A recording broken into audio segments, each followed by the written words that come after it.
Now, regarding the German marks, though,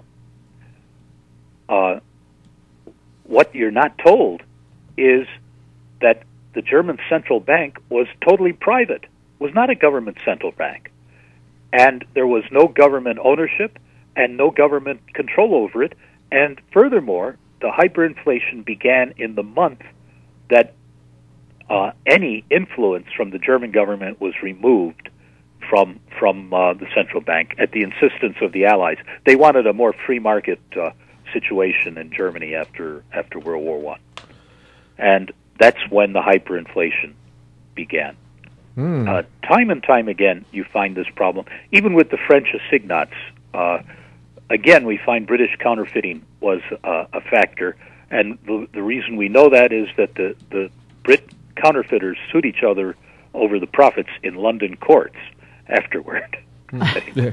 Boy, you have a lot of knowledge with history, and we've only got a few minutes left. With with what they're doing now, what we see the administration is doing, what do you think our immediate future has to hold for us maybe in the next few months until we see a change in administration?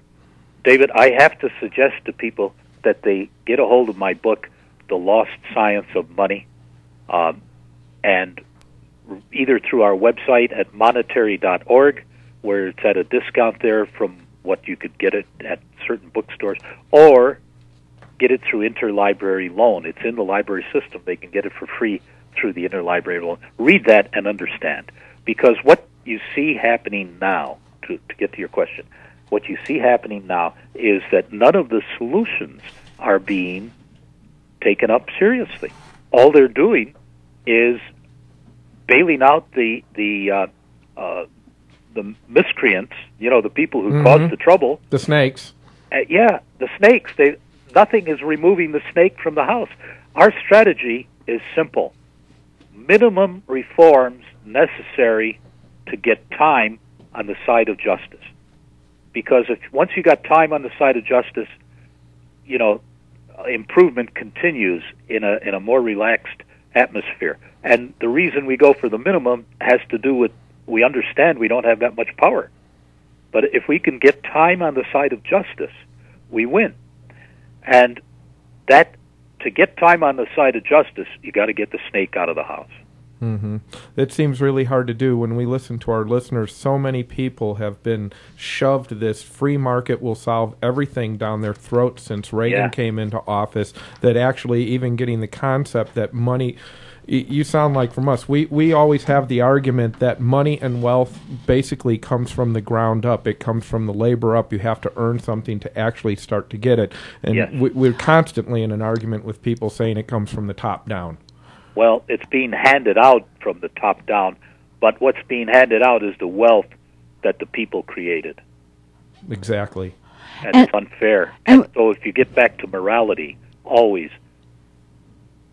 we need a system that's fair, and it's impossible for the financial establishment to give any reasons to have an unfair system. They scare us, and they grab these bailouts under threat of bringing everything down, and that means people at 20 and 30% unemployment. It means some people starving. Well, they've got a gun to us right now, and as I say, I'm not sure that doing it the way they're doing it is the way to do it. I think maybe I would prefer to go through hell first and solve the problem and get rid of that damn snake, and rather than just throw the snake back out into the woods, maybe we ought to kill it.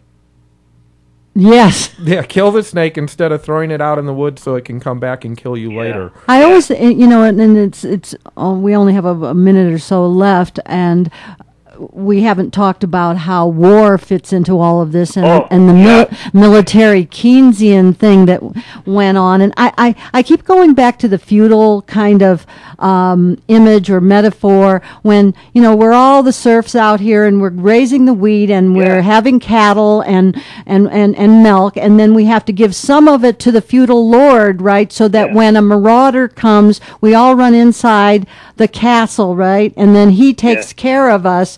but and we gave him, some of our stuff. But at the same time, he's allowed to rape our daughters and take our sons and go maraud somebody else's castle.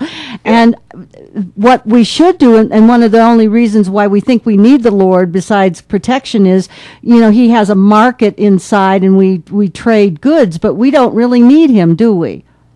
Not today. And the problem with I forgot what I was going to say.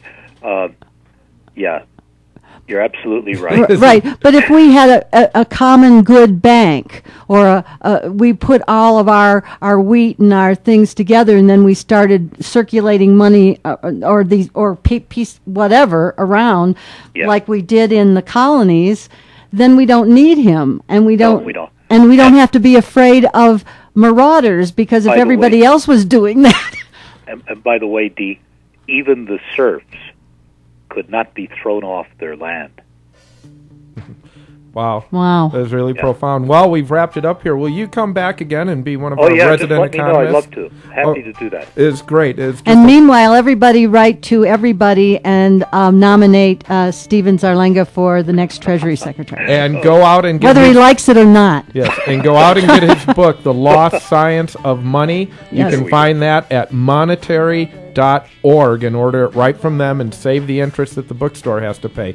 Well, you've been listening to the fastest 3 hours in radio, Democracy's Edge, only on News Radio AM 1450 KMMS. The Red Zone Sports Show, the best sports show in the world, will be up next.